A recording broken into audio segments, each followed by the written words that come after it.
it's Shy from Love Zebras and Ehlers-Danlos syndrome, and today I am going to do an update about my GI visit that I had. GI stands for I just blanked, gastroenterologist. There we go. I saw a new gastroenterologist, and on September 20th, 2016, I went to St. Louis to see Dr. Ismail at WashU Hospital and Barnes University Hospital. And this is my update, and hopefully this video won't be super duper long, so I made a little outline, so if you see me looking down, I'm checking to make sure that I'm not just rambling on something. Okay, I also have a couple other videos I filmed, but they need edited because I talked for forever and I need Jacob's help with that, so they'll go up sometime in the future. Okay, one of the main reasons I went to see a gastroenterologist was because I'm having a ton of issues, and I had to go to St. Louis because I'm not getting any help here in Springfield. And I finally found one in St. Louis, and she was amazing, and I'm so happy. And I went to see her because the main symptoms I had presenting are dehydration, constipation, I'm never hungry, I have really bad acid reflux, I have nausea 24/7 and I vomit a lot, I have hypoglycemia, and I have pain and bloating in my stomach all the time. And there are other symptoms too, but those are some of the main ones. And she was incredible! Amazing! I was so blown away. She walked in the door and said, "I've been reading about you." At that point, I was already blown away. I was just like, "Ah, you're so much better than everyone else I've dealt with. Ah!" And she had a smile on her face, and she listened to everything I had to say, and I had symptoms written out and questions for her, and she took her time going over all of those with me, and it just was incredible. She asked questions about my GI system that I didn't give her the facts about to begin with. She asked about other systems of the body, my current medications, what my allergies are, other diagnoses I have, previous tests I've had, future tests she wants to perform, and what what GI conditions tend to come along with EDS. She informed me of those. So, what's wrong with me?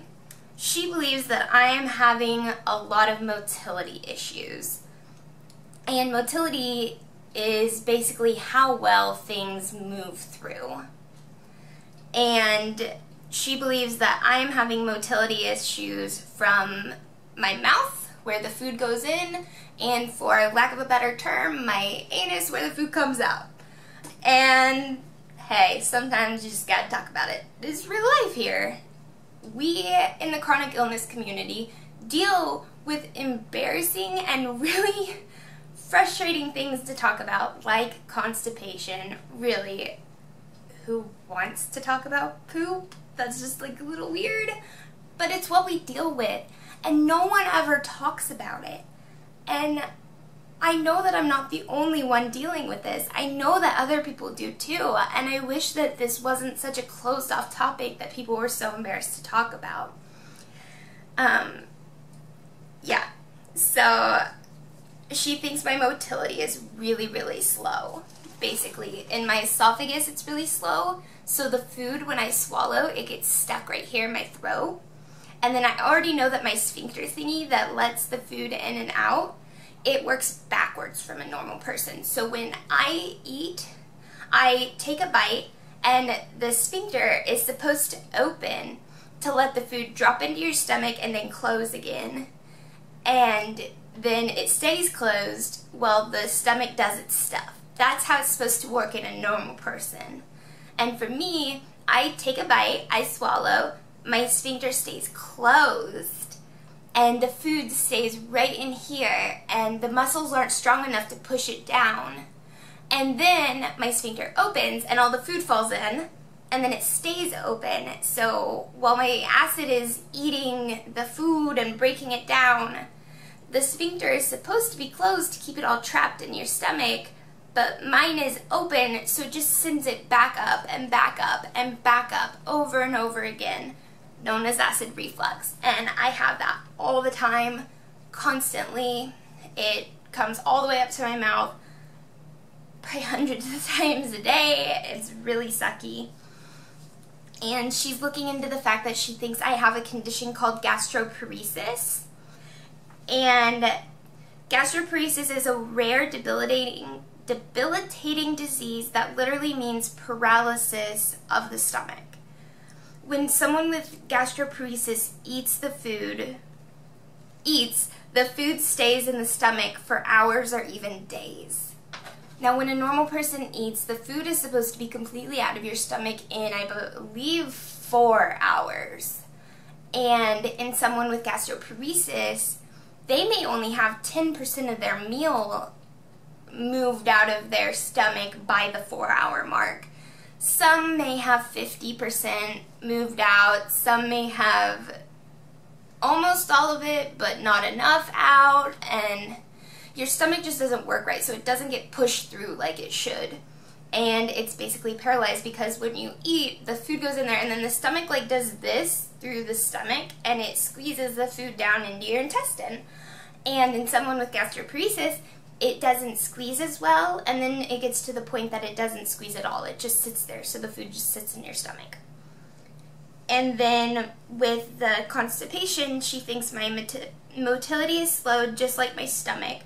My muscles are weak, so they aren't strong enough to squeeze and do their job.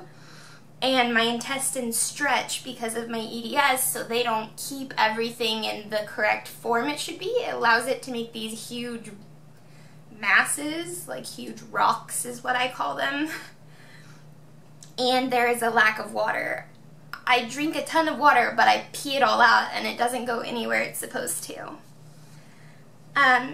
So for now, we're just getting started with our investigation. So our plan right now is testing. We're going to do a esophagogastroduodenoscopy, or an upper endoscopy, or an EGD. There's a couple names for it. That really long one, I just think is funny to say.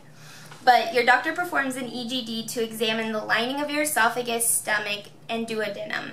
The esophagus is the muscular tube that connects to your throat to your stomach, and the duodenum, which is the upper part of your small intestine. And an endoscope is a small camera tube that goes down your throat. And I have had one of these before, and that's when we found I had a hiatal hernia. And I will be seeing an anesthesiologist tomorrow in St. Louis, and it will be a 2-hour consultation because I don't do well with anesthesia. I'm planning to make another video on my anesthesia experiences, so I won't go into it. Just know I haven't done well with anesthesia. And I have to have full anesthesia for these procedures, and they put me on life support because I've crashed under anesthesia. And with someone with EDS, especially me, they don't want to be rushing if something goes wrong while I'm under and trying to shove a tube down my throat because they could injure me and blah, blah, blah. I'm seeing an anesthesiologist for it. And then she wants to do a pH probe study. This is a 24-hour pH probe study. It's a test that uses a thin probe or tube placed in the esophagus or food pipe that connects the mouth to the stomach to help your doctor diagnose and treat acid reflux. She already knows I have acid reflux, but she wants to see how acidic it is and how much is coming up. Like, she wants to know all of this. How much comes up right after I eat? How much comes up when I have nothing on my stomach? How much comes up when I'm sleeping? Stuff like that. And then she wants to do a manometry test, which is esophageal testing, or manometry measures the pressure and the pattern of muscle contractions in your esophagus. Abnormalities in the contractions and strength of the muscle or in the sphincter at the lower end of the esophagus can result in pain, heartburn, and or difficulty swallowing. This test will use an NG tube or a nasal gastric tube, and the tube will go through my nose and down my throat into my stomach, and it'll probably be taped either to my cheek or to the tip of my nose. I hope it's my cheek, but it might be to the tip of my nose, and it will study how well my muscles contract in there. And then she changed my medicine. I was on Protonix and Prilosec, and she took me off of the Protonix and doubled my Prilosec because they are both proton pump inhibitors and they do the exact same thing. So it would be better for me to just have one of them and have less side effects from the other. And she is referring me to the anesthesiologist for the tests. She's sending me to an allergist for allergy testing because I have many severe allergies to food and bugs and outside. I'm just allergic to outside, pretty much everything out there, and I am allergic to all kinds of things, but I haven't really had a whole lot of formal testing to find out what all it is, so I might be eating something that I'm reacting to, and I don't even know it. So if we could find something like that and eliminate it from my diet, that would be awesome. And she is also referring me to a new primary doctor up there in St. Louis, and they are going to be my team leader. So they're going to work to get me all the other doctors that I need in the facility, like neuro, cardio, pulmonary, the allergist, like all of these people all together, and they will get together. I think it's like once a month or every 3 months, and when necessary, they will get together in one room and talk about me and talk about their plan and what each other thinks of the plan and if it will affect what they're doing with my body, and I will have a team trying to make me better. I have been trying to accomplish this since I got diagnosed at 19, and I'm 23 now, and I'm just like dumbfounded. And I'm just gonna say, she was incredible. She was amazing, and she blew my mind. She was reading up on me. She has knowledge on rare and complicated conditions. She's excited to be able to help me, and by helping me, she will learn about other patients, and she'll learn as a physician how to help other chronic and rare patients.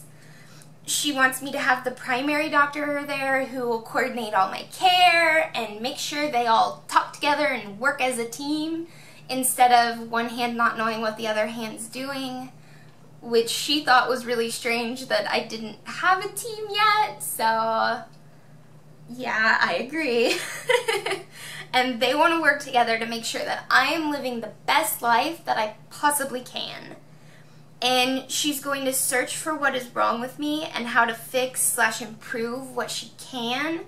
And she wants me to have a better quality life. And there are so many more amazing qualities about her and about our meeting, but I just wanted to do as quick of an update as a rambler can do.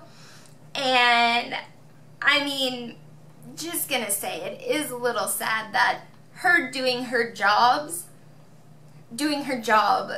seems like she's a miracle sent down from heaven. And like, normally doctors should just do the stuff that she's going to do for me because it's their job and because they went into medicine to help people, but sadly that's not the case. But it is her case, and that is what she is about, and I'm very thankful I found her. And I have one little update for you guys as like a fun fact. If you didn't know, medications can use milk as bonding agents. So if you have a lactose intolerance, check the ingredients of your medications, because 6 of my medications had lactose in them. And I'm not lactose intolerant, but I do have milk sensitivities and milk allergies. So I thought that was interesting. So if you're lactose intolerant, check your med ingredients. And I will give an update with the anesthesiologist and my anesthesia history sometime soon. I see them tomorrow, and I'm just really happy with how this went, and I'm really hoping we can figure this out because I'm dropping weight and it's not safe. I'm malnutritioned. I'm dizzy all the time and I'm tired all the time and I'm not where I should be, and she really wants to fix that, and I'm so grateful and so thankful. And I hope you guys have an incredible day and an incredible week, and I hope you find a team of doctors that will help you just like she's trying to help me. And I love you guys so much. Bye!